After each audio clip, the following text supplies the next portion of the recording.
Hello everyone, my name is Nina. Welcome to my show, Did It Work? So today, I'm making a lemon meringue pie. Hence my yellow, my lemon towel here. This is the recipe that I'm using out of her book, My Angelou, Hallelujah, The Welcome Table, A Lifetime of Memories with Recipe. I respect this woman greatly, and I want to have my first recipe be one of hers. I've never made this, so this will be new for the both of us. I also want to read this because I love the dedication that she has. This is her dedication. I dedicate this book to every wannabe cook who will dare criticism by getting into the kitchen and stirring up some groceries. That has been me from the very beginning. I get in the kitchen and I just stir up some groceries and hope and pray that it comes out. And I welcome criticism because that's what makes me a better cook. So I hope you do the same thing. So this is where I've got here. I have got my oven on 400 degrees. I'm going to read this recipe as we go.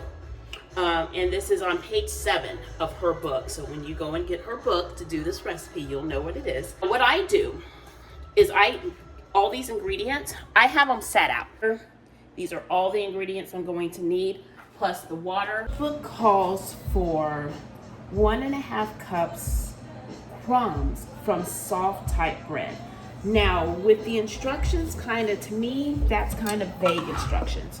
Personally, I've only worked with breadcrumbs and meatballs, so I was really unclear on what to buy. And so I bought some cheap white bread. It's soft. White bread is the softest bread that I know. It said no crust, so I took the crust off of them.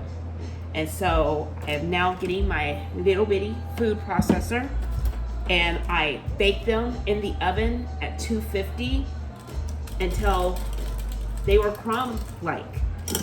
Put them into my food processor. Okay, so I just finished grinding the last of the bread that I made. I did about 12 slices of bread without the crust as instructed. And this is my soft type breadcrumbs. It's in the top part of a double broiler. I made a makeshift double broiler. So I have a pan with water in it. I actually own a double broiler, but I like these a little bit better. So in the top of a double broiler, they want us to mix our sugar, cornstarch, and salt. Sugar, cornstarch, and salt. Sugar, cornstarch, and salt in here. Now I'm going to stir in my hot water and combine until smooth. Stirring it in. Gonna do this. Looks fairly smooth to me. So after that, it says to add breadcrumbs and cook over boiling water. Let me check to see if my water's actually boiling. Everything's hot, remember. My water is boiling. Get my breadcrumbs. Add breadcrumbs and cook over boiling water, stirring until smooth and thickened. So this is also a thickening agency, I guess. I don't know, because cornstarch is a thickening agent as well, so not for sure, but I am following the recipe. Stir until smooth. This one, we're gonna have to definitely stir until smooth because this is not smooth yet. So this will probably take a little bit more time. Never would I have thought to put bread in this lemon meringue pie, so I'm sure Miss Angelou knows 100% of what she's doing. Very, very respected woman, and I respect her greatly. My bonus child, who lives in Fresno, has a tattoo that says "Still I Rise" on her collarbone. I want to say it's on her right one, but I could be wrong. But I love that because I think it is one fitting for her. And number two, I have used quotes from that poem many, many times in my life, a lot of times at work, because I have worked with some very unsavory people, and I've had to put that in a quote at the end of my emails to not only uplift me, but to let them know, no matter what you do or try to put me through, but still, like air, I rise. So different parts of that poem I've always loved and I've kept with, and kept with me in heart and soul. And I love that, you know, my bonus daughter has that tattooed because, you know, she always rises. She has that in her. All right, so this is definitely getting thicker because my arm is telling me it's getting thicker, number one. Double broiler, it's a lot harder to burn stuff because you don't have direct heat, hence double broiler. Here's my small bowl.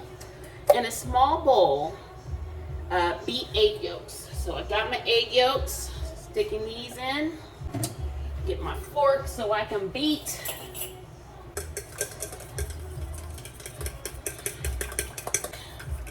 So in a small bowl, beat egg yolks and stir in a small amount of the mixture. So what we're doing is we're tempering this mixture so that once we put the eggs in here, they don't instantly scramble. I'm going to get a small measuring cup just because it has a handle on it. I just picked one. This is 1/3 of a cup. I'm not filling it, just a small mixture. And I'm gonna double hand this, okay? I wanna keep these egg yolks moving because I don't want them to scramble. You know what scrambled eggs looks like. Your egg yolks start looking like that, you have to start over. We're not making lemon meringue pie with scrambled eggs in it, okay? So, slowly stirring, double time here. Stirring, and I'm adding this in and stirring. And what it is slowly doing is bringing that temperature of the eggs up so that they won't instantly cook and scramble, is what this is happening. Okay, I've done that. I'm letting you see what this is. See? So I've got them tempered. And then I'm going to combine the two mixtures into the double broiler. Cook over low to medium heat for about 2 to 3 minutes. So now that I've done this should not scramble. I am going to still continue to stir, okay? When I do this. Stirring. Let me get you a better angle on this. All right, continue to stir the rest of this stuff in here. Arm is getting tired, but I'm still stirring. The rest of that in there. Okay, bowl's clean. Right, I am going to keep on stirring. Cook 2 to 3 minutes, medium to low heat. So I have turned my heat down. My lemon zester, okay?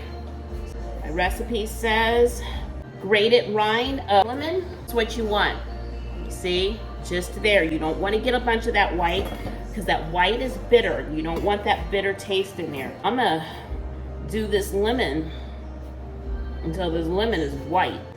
Again, I'm not deviating from this recipe. There's been many times that I've wanted to deviate from the recipe, and I have not, because does it work? If I deviate, then I can't tell you if it works or not. This is what I have. Then I need the juice of 2 small lemons. Cut it in half. Stick it in there. And push with both hands. Squeeze. Okay, got it. Let me be sexist real quick. Sorry. If I had a man in the house, I'd be like, honey, can you do this? But I am single, so do not have one of those in the house. So, woo! That was a lot. Get these seeds out. So, the butter, lemon rind, and lemon juice. Butter, A lot of your lemon flavor's got to come out of your zest of your lemon, which is that lemon rind that we grated, that zest of your lemon. It has so much lemon flavor. It's got to be a lot more potent than even that juice that I just squeezed out of there with everything in my soul. Put that lemon juice in there, and this is what is making this the lemon meringue. Oh my goodness. It has a kind of a different texture, and that's because of the breadcrumbs, obviously. Okay, I'm about to say I've never seen one with breadcrumbs in it, but that would have been a lie because I've never made a lemon meringue pie, therefore I don't know, but I guess I don't know if I've ever paid attention to the texture either. So let me go back to my recipe. I want this to cool slightly, so if I want it to cool slightly, I'm going to completely take it away from this heat. And I'm gonna move my mixture over here. So let me get my lovely oven mitts. Oven mitts, these were Christmas presents. Look, it says, "Oops, I'm drunk. I don't even have any wine that I'm drinking." And this one says, "I'm not bossy, I am the boss." I live by myself, so obviously I'm the boss. So I'm taking this off my heat. This is doing a slightly cool. I always say if you clean while you cook, it makes the cleanup afterwards a lot easier. And if anybody's asking, do I always cook with recipes? Whether it's my recipe, well, they're generally always my recipe because I've never used anybody else's recipe like that. I have mine out. I have a recipe box, index cards, all handwritten. Yes, I am old school. I joke with my kids all the time. You know, we're not telling my age right now. Eventually you'll figure it out, but you're not getting my age right now. But I always tell my kids that I'm probably 120 in my soul because, you know, I'm not on social media or anything like that. And so I miss out on a lot of things. My kids can get embarrassed when it comes to that social media lingo. And I'm like, what are we talking about? Because I'm clueless on what a lot of that stuff is. And, you know, I always have people ask me, how do you live not being on social media? Honestly, straight face, peacefully. I live peacefully. So yeah. So let's get the recipe over here. I like keeping my recipe in front of me. So Miss Angelou says, pour mixture into the baked shell. I'm a taster. I want to taste this. I know it's not cooked, but everything is cooked. It's not cooked, but it's cooked because we cooked the eggs over that water. I want to see what this flavor's like. I have tasting spoons too. Wow, that's actually really good. I think I'm going to enjoy this. It's not too puckery. It's not too sweet. Oh my gosh, that is great. Let's do this. All right, let's pour this in here. It is nice and thick, very nice and thick. And then after this, we're gonna work on the meringue. So I'm gonna spread this. This is what it looks like. Beautiful, huh? Absolutely beautiful. And then we're gonna work on the meringue. So we poured the mixture into the pie shell, and it says pile the meringue slightly on top. No, it does not say that. It says pile the meringue lightly on top, covering, feeling completely. So on the same page just below it says meringue, and it asks for 4 large whites. Now in the top we had 4 large yolks. So these are the whites from those yolks. With whites, I'm sorry. So here's my salt. Now I'm just beating these around. Gradually add the cream of tartar and sugar. It's got to give our egg whites some sweetness because without it, they're flavorless eggs. So starting to get nice and frothy. Got to do this until we get some stiff peaks. So the cream of tartar stabilizes it quite a bit. I do use cream of tartar in my whipped cream because if you've ever had homemade whipped cream, sometimes you put it in the fridge and in a day or two, it turns watery. Cream of tartar will slow that process down. I'm going to test it really quick.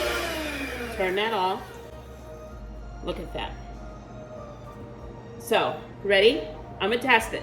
So here we go. This is what you wanted. So I'm gonna get this off of here, turn it on low, and it starts taking that off of the batter without getting it everywhere. See? And now I'm gonna top my pie.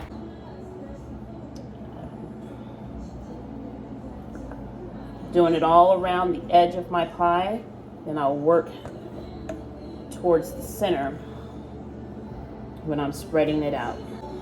Make sure this is definitely to the edge of that crust so that I am not seeing any of that pie filling at all. And the rest of it, I'm gonna just spread, even this out a little bit,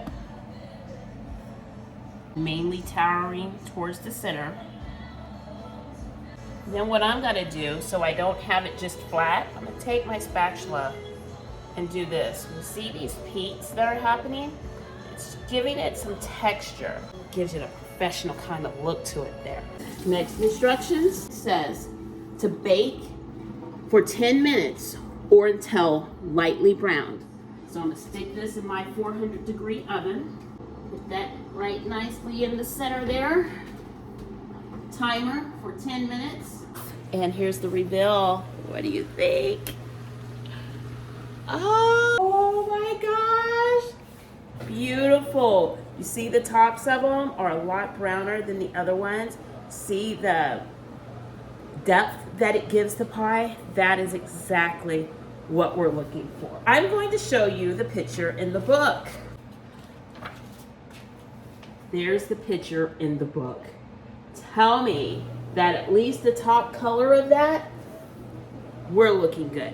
I have not cut it yet. I'm going to let it cool for just a little bit before I cut it. One of the things I'm going to say about this book while we're waiting for it to cool a little bit is this is full of stories. Now, I read the story of this lemon meringue pie and I loved it. So I really suggest you get this book and you read the stories that go with these recipes. And I hope you make your own stories with yours, because I have stories that goes with a lot of the recipes for my family as well. And it's what makes me love cooking so much. So yeah, I realize I did not give you exact recipes, but my point is go out and buy these books. Get these and make these of your own, you know, and do that. When it comes to my recipes, of course I'm going to give you all the ingredients and the measurements and stuff because I don't have a book. I am so excited. I'm now at my table so we can cut, compare to the picture, and taste. Oh my gosh, I am so excited. Here we go. Ready? We ready? Look at this! Oh my gosh, it worked! It worked! Where's the picture at again? Let's compare. I think we did it. Here we go. Oh, my brain. Here we go.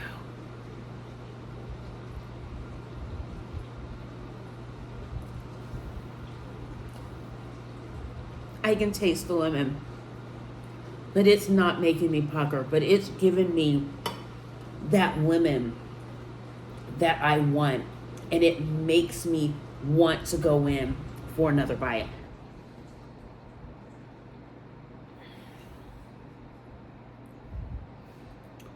I don't know if I will change anything with this recipe. Even though, oh my gosh, I wasn't a fan of the breadcrumbs. This might have converted me because this is making me want to keep eating. The meringue, it melts in your mouth. It complements it so much. The lemon flavor is so potent. I really, let me just taste it.